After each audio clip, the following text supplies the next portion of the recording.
Y en la entrevista principal vamos a conversar con una psicóloga, madre, ella quería que dijeran que era madre. Y abuela. Y abuela. Binka Jackson, gracias por estar con nosotros después de mucho tiempo que no nos veíamos. Veo que sacaste un libro nuevo, Sí.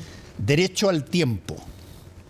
Yo me acuerdo que el libro tuyo, ese Como agua para los espejos, fue uno de los batatazos en términos de psicología y sobre todo en términos de cómo se debe tratar y cómo se debe ver los procesos de las distintas personas en su ámbito psicológico cuando tienen, bueno, situaciones muy grandes, ya sea en su historia o en su tiempo presente. Y tú has siempre estado, Binka, asociada a generar información sobre la base de las situaciones psicológicas que sufren las personas cuando o son agraviadas por la pareja o cuando tienen infortunios brutales o no las dejan crecer en una determinada materia. Y de eso queremos hablar basándonos en tu libro, este último, Derecho al Tiempo. ¿Por qué Derecho al Tiempo, Binka? Gracias, Fernando. Hoy estaba pensando, no nos veíamos desde antes de COVID, sí, justo, bueno, desde tiempos de que salió la ley de imprescriptibilidad.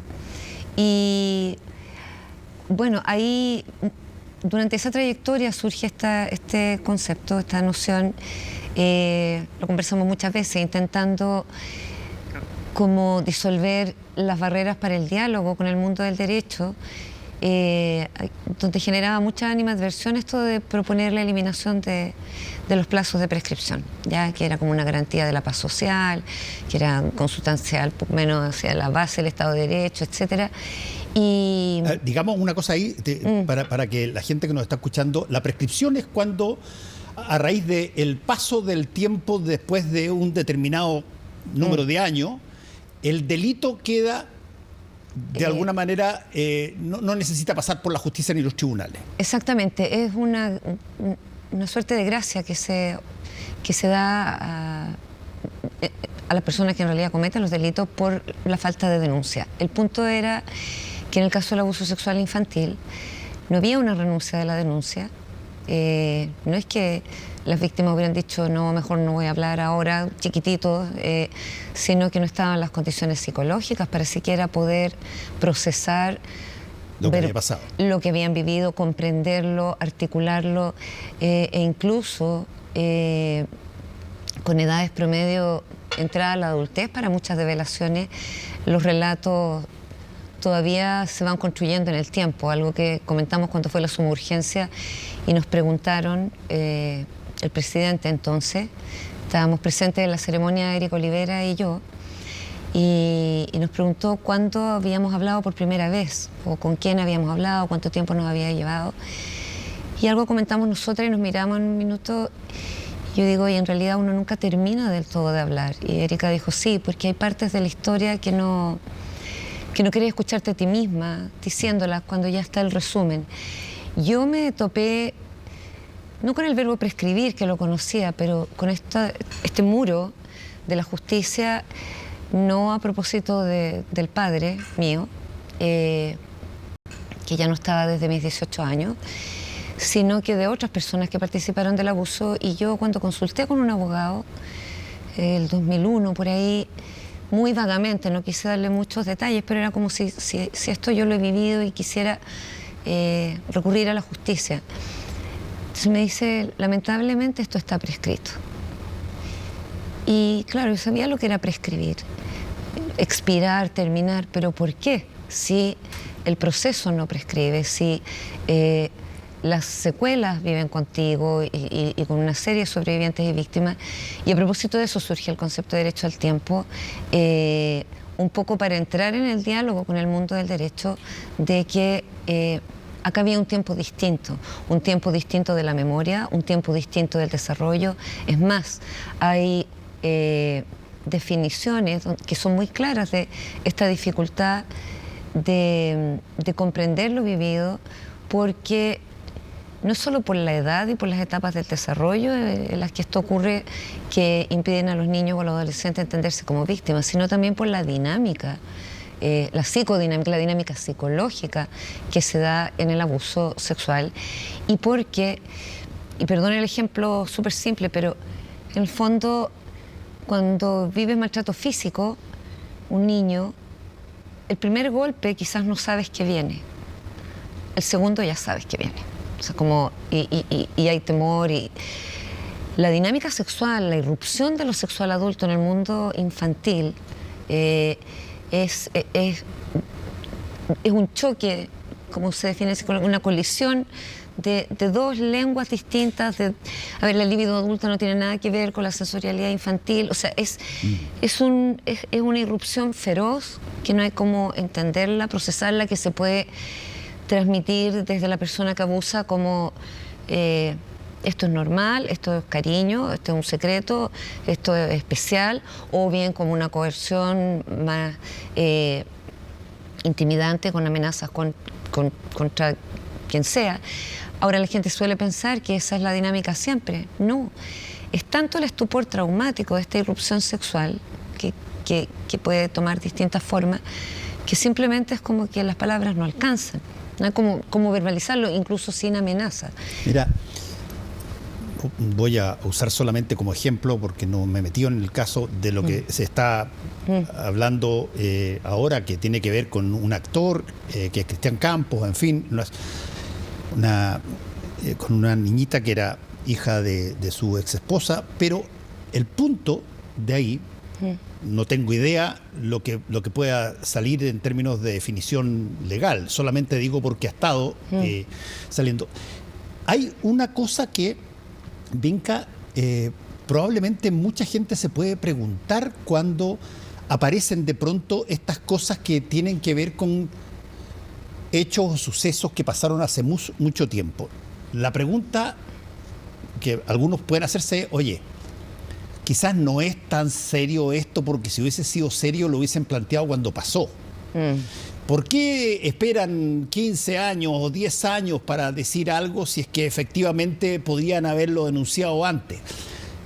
Y ahí yo me acuerdo que una vez tú me enseñaste, porque eso me lo enseñaste tú, que los tiempos cuando sobre todo los niños entienden que algo no era un juego, sino que era una cosa que agredía, toma tiempo en darse cuenta.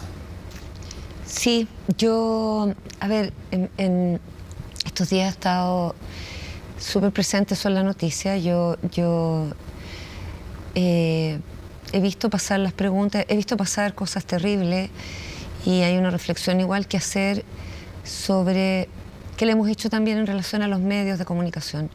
Yo siempre he valorado el rol de los medios de comunicación en abrir los temas de abuso, en permitir conversar de estas cosas, en explicar ciertos fenómenos, y a la vez, cuando se vulneran ciertos principios de cuidado en la cobertura de situaciones que son muy traumáticas, también lo hemos conversado. Sí. O sea, está este doble filo que también se da en las redes sociales, porque si bien nos permite informarnos o ampliar el conocimiento de una determinada denuncia o situación, por otra parte también facilita una serie de agresiones, muchas veces hasta anónimas, que exponen o afectan a todos, a quien denuncia, a los denunciantes, a víctimas sobrevivientes y particularmente a familias y dentro de las familias de unos y otros a los niños y niñas que quedan como en esta trinchera, este fuego cruzado, y tú dices, ok,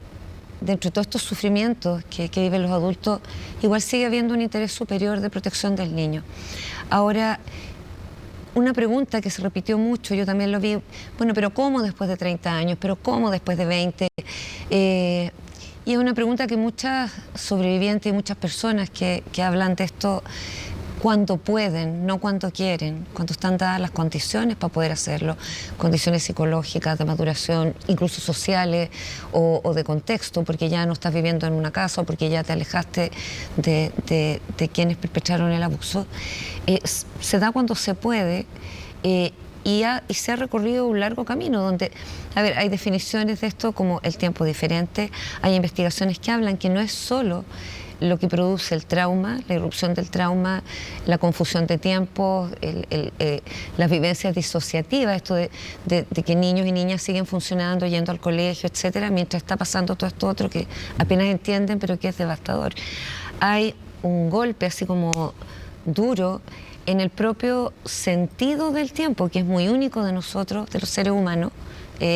Nosotros tenemos historia, tenemos pasado, presente, futuro, escribimos biografías, escribimos diarios de vida, ¿ya? Hablamos de la memoria histórica. Y el trauma incluso hasta altera eso. Hay una frase muy bonita de la Patti Smith que habla de esta como... Quizás no hay nada sino esta trinidad de la memoria, que es todo este hilo de tiempo, pero que es confuso, que se dan fragmentaciones, que para poder sobrevivir, porque tienes que seguir siendo niño o niña, la memoria, la psiqui, todo tu cuerpo se acomoda, la memoria queda registrada más a nivel corporal, incluso con una línea así narrativa perfecta. Hay personas que simplemente no hablan, o hay niños que no pueden articular esto, aun cuando los recuerdos están presentes. Hay personas que completan memorias fragmentadas a lo largo del tiempo. Es a veces en momentos de mucho estrés que se completa esto, o a veces en momentos de mucha calma de tu vida, que empieza como el puzzle a ordenarse. Y para muchas personas no puede ser. Incluso consciente de la situación que se ha estado viviendo, también lo hablamos, hay una vivencia de culpa en las víctimas, una vivencia de culpa de por qué a mí y no a otros.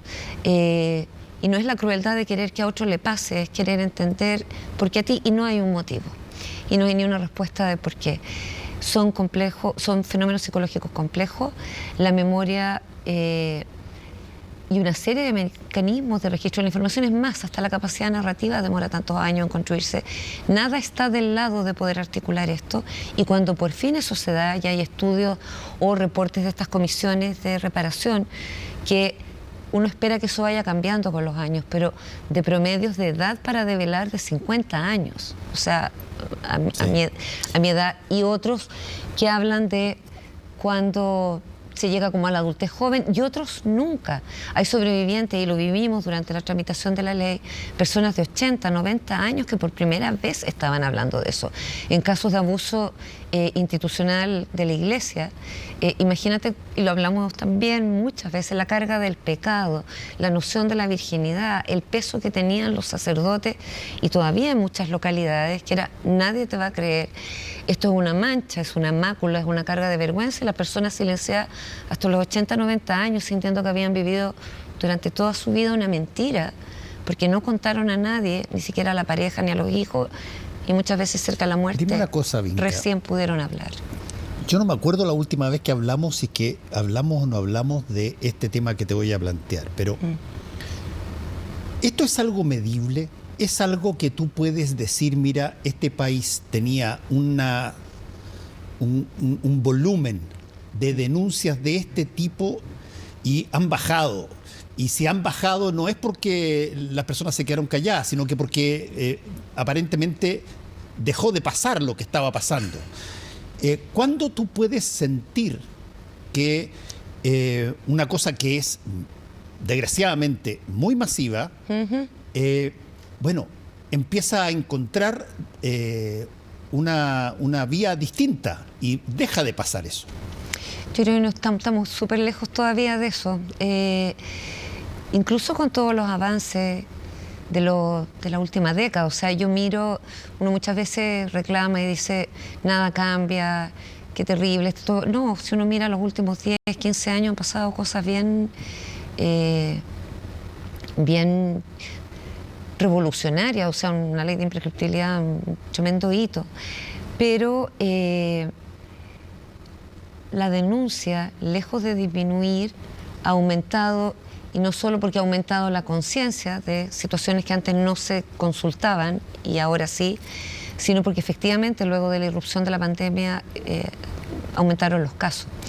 Y es bien desolador porque tú sientes que de alguna manera había un movimiento como de avance, de crecimiento de un país, de toma de conciencia, incluso de mayor apoyo colectivo. O sea, esta pregunta que vuelve a surgir de ¿y cómo? ¿Por qué nos demoramos tanto? ¿Y cómo se va a aprobar? Bueno, esos son aspectos del proceso. Acá lo importante es como el derecho al tiempo para poder elaborar un relato y para poder compartirlo. La investigación, el proceso dirán el resto, pero el muro de la denuncia se baja. Ha aumentado el abuso, o ha aumentado la denuncia, pero también se dan fenómenos que preocupan harto ahora, porque por primera vez hemos visto un alza de denuncias entre niños o entre adolescentes o entre menores de edad, que aunque no califique exactamente como el delito, sí aumentaron las denuncias a la Superintendencia de Educación de conducta inapropiada o de carácter sexual o de abuso sexual o abusiva sexualmente entre pares, y disminuyen las de adultos contra niños en contextos de escuela. Y algo similar ocurre con las cifras del Ministerio Público, no más abuso sexual infantil. Estaba bien como sorprendido con eso. O sea, ¿qué está pasando? ¿Qué está faltando? ¿Qué se como desencajó o que iba en camino como de reunirse y se cayó durante estos 5 años desde COVID, que estamos viendo estos fenómenos entre pares y entre adolescentes? Déjame hacerte un par de preguntas sobre eso. A ver, ¿qué, por ejemplo, uno podría decir, a ver, estamos hablando del COVID, ¿qué pasó con el COVID? Bueno, lo que pasó es que nos encerramos.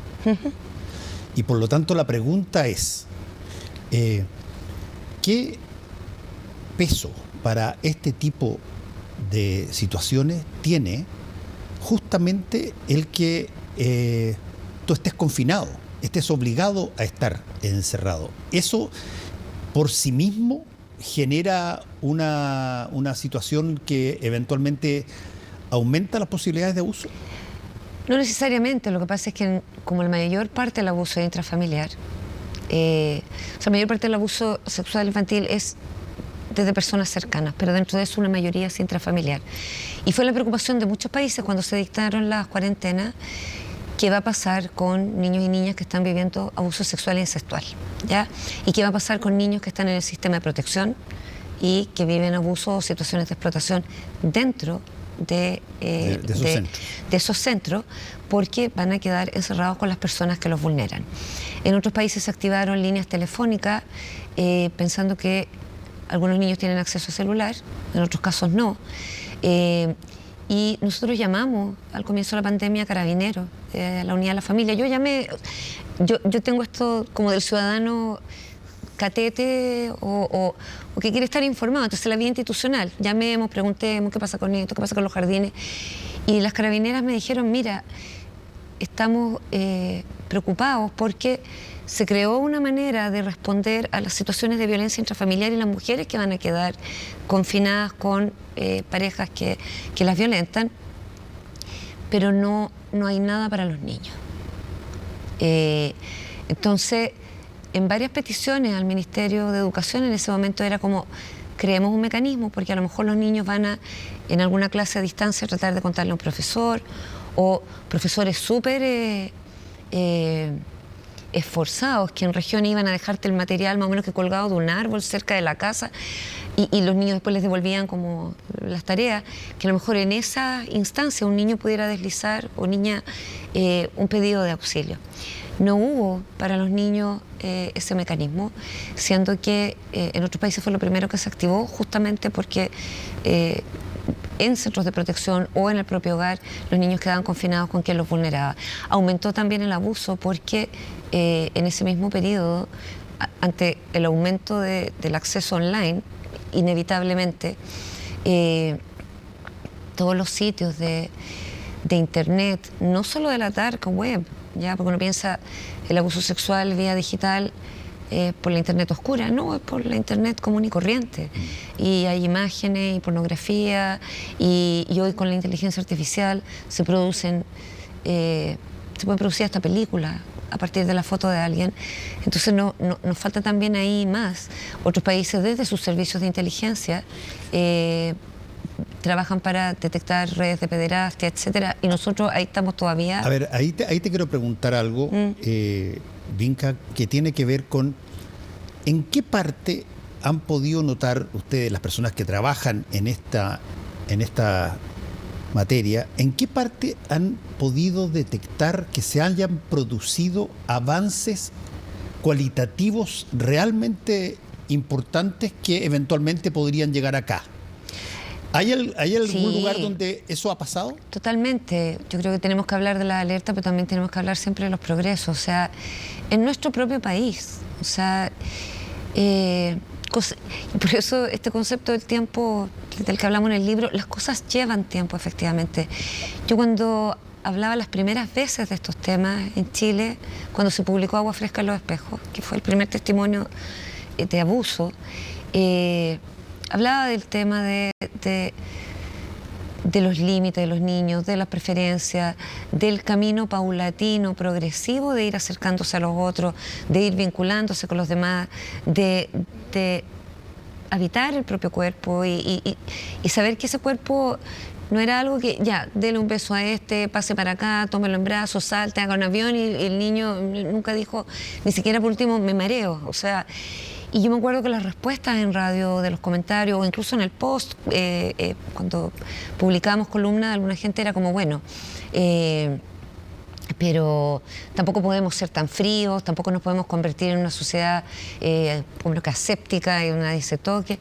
No se trataba de eso, se trataba de ese respeto también al tiempo de los niños, de ir encontrando su forma de saludar, de acercarse a los otros, y también de ir reconociendo en su propio ser señas de, no sé, pues, afecto, cercanía, malestar, temor, incomodidad, nerviosismo, excitación, o sea, como de qué rico viene la Pascua, a eso, excitement, me refería, viene un cumpleaños, y hoy por hoy, muy rara vez he escuchado algo así.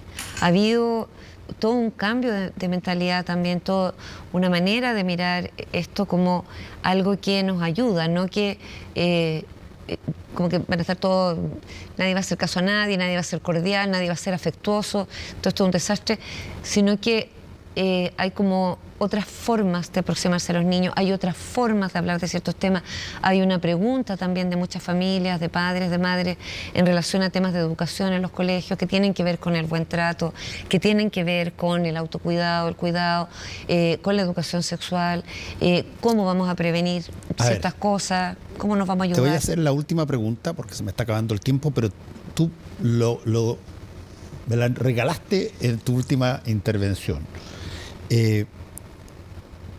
Tú hablaste aquí de los colegios y hablaste de la educación sobre esto. Ese es un temazo. Pero siempre que se habla de enseñar educación sexual en los colegios, hay unos sectores que legítimamente se asustan y dicen, oye, ¿quién le va a ir a enseñar sexualidad a mi hijo o a mi hija? Sí. ¿Qué garantía tengo yo de que de ahí no van a salir situaciones ¿Cómo? Yo también me preocupo, yo trabajando en esto. ¿Cómo se enseña? ¿Cómo se enseña el cuidado personal sexual, por ejemplo, a niños y niñas, sin que esto repare de alguna manera en, ¡ay! Cuidado, no vayas a transformar a la persona en qué sé yo. Sí, o adelantar procesos. Siempre se piensa que a mayor educación sexual quizás se adelantan las edades de inicio de actividad sexual, cuando es exactamente lo opuesto. O sea, porque hay otros procesos deliberativos y muchos programas dicen, entre uno de sus objetivos, posposición de la edad de inicio de la actividad sexual, no porque se quiera reprimir, sino es, una vez más, vuelvo ahí al derecho al tiempo, es para darle tiempo a ciertos procesos. El cerebro demora 25 años en completar su maduración. Hay decisiones que tomamos incluso de vocación a los 17, 18 años sin estar, o mucha gente sí puede estar muy segura, pero igual es como, nos quedan definiciones.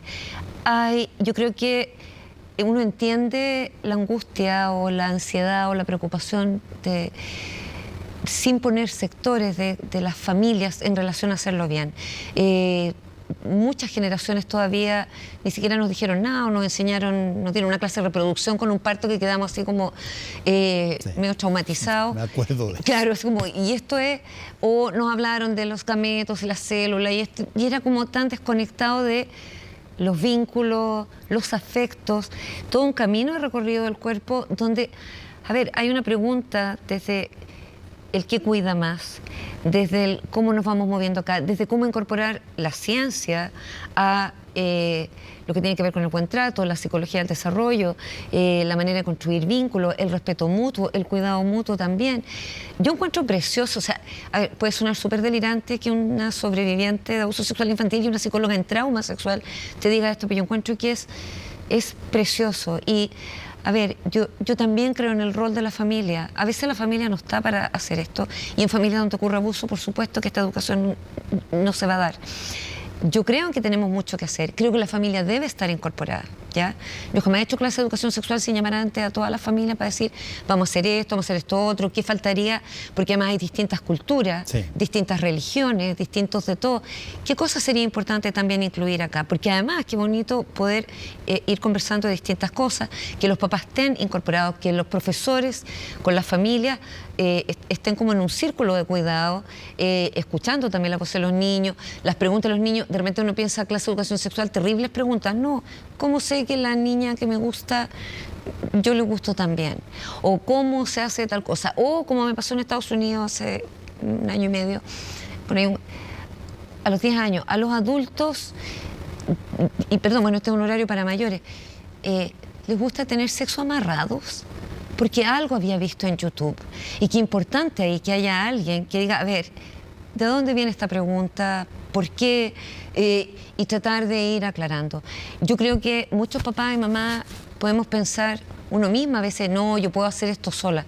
No, vivimos en comunidad, los vínculos se dan en comunidad y no necesariamente sabemos todo. No sé, yo creo que un papá que sea médico, que tenga un PhD, además de psicología, sexualidad, esto, lo otro, apego, todo, igual no puede hacer esa instrucción como Robinson Crusoe en una isla.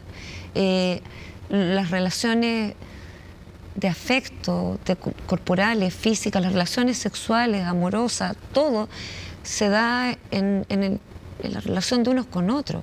Y también hablábamos de eso ahí, o sea, me puede hasta no gustar mi vecino, me puede caer mal la comunidad donde vivo, pero los vínculos son en comunidad.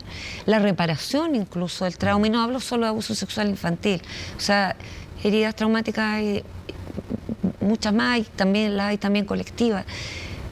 No es algo que yo pueda ir a hacer solo, o sea, me imagino como un país con sus heridas, ir a, no sé, de suerte psicólogo cósmico en una galaxia donde quiera, para el país, para ir a terapia. No, esas cosas se van dando en la vivencia cotidiana, en los unos con los otros.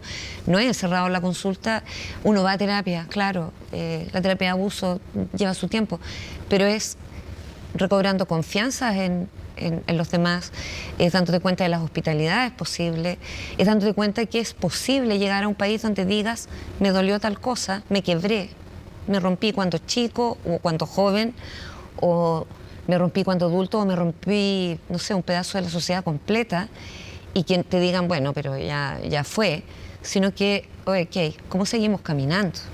Y te acojo en eso y... Te toman en serio. Y claro, y humanamente, o sea, a lo mejor incluso no sé muy bien qué hacer, pero no te cierro la puerta de entrada. Yo, junto a la pregunta del que cuida más, siempre me pregunto, y eso no quiere decir exonerar a la gente de cosas horribles que hace o dice de repente, pero es como qué historia hay detrás aquí. Porque siento que además, sin esos resortes, de hospitalidad, de compasión, de beneficio de la duda, por último. Y sé que cuesta, porque de repente decimos, no me gustan estas palabras, a mí les tengo mucho como cuidado. Este monstruo, estas bestias. También le tengo mucho como respeto a palabras como qué valiente. Y quien no hace eso, entonces no es valiente. Pero aún con eso, con todos esos temores, y sabiendo que esas palabras circulan, yo no quiero perder humanidad, no de pura bondad, pero también creo que la bondad no tiene por qué estar desprestigiada, pero creo que porque de verdad lo que nos revienta, así revienta el alma, revienta como seres humanos, es justamente que nos deshumanicen. Y no sabes cuándo esa cuestión para, porque una vez que parte esa piedrita en el agua, la onda puede ser... Una vez que tú deshumanizas a alguien, no sabes cuándo para. Lo puedes ver perfectamente como una mosca que aplastas a diario y no te causa ningún tipo de problema. No, hasta que, como dice ese dicho, primero se llevaron a este, luego este otro, hasta que llegó acá. Yo creo que un buen antídoto también para eso, esta pregunta de cuando pasan cosas, ¿y si fuera mi hijo? ¿Y si fuera yo misma? Y también mirar que uno tiene bajezas, tiene sombras, tiene momentos de crueldad mental, así como, oh, y después dice, no, y es un ejercicio, y puede sonar muy ingenuo, pero que creo como están las cosas, tú miras el mundo, de repente dices, ¿cómo? Lo más fácil es construir un enemigo. Sí, y cómo en medio de todo este espanto nos sostenemos todavía medianamente cuerdos y apegados a la vida. A mí me gusta mucho vivir. Le tengo cariño a este mundo, con todo lo demás. Tampoco me engaño, ¿no? Woodstock, imposible, pero con toda su sombra, con toda su violencia, no pierdo la esperanza de que esta pequeña esquina vamos sumando y que por último, entre medio de todo, en la comunidad, en esto, en los vínculos de unos con los otros, todavía podemos encontrar refugio y espacio para construir. Derecho al tiempo es el último libro de Vinca Jackson. Gracias, Vinca, por haber estado con nosotros una vez más acá. A ti, que Fernando. Te vaya muy bien. Millón. Pero voy a llegar. No te levantes. No me levantes.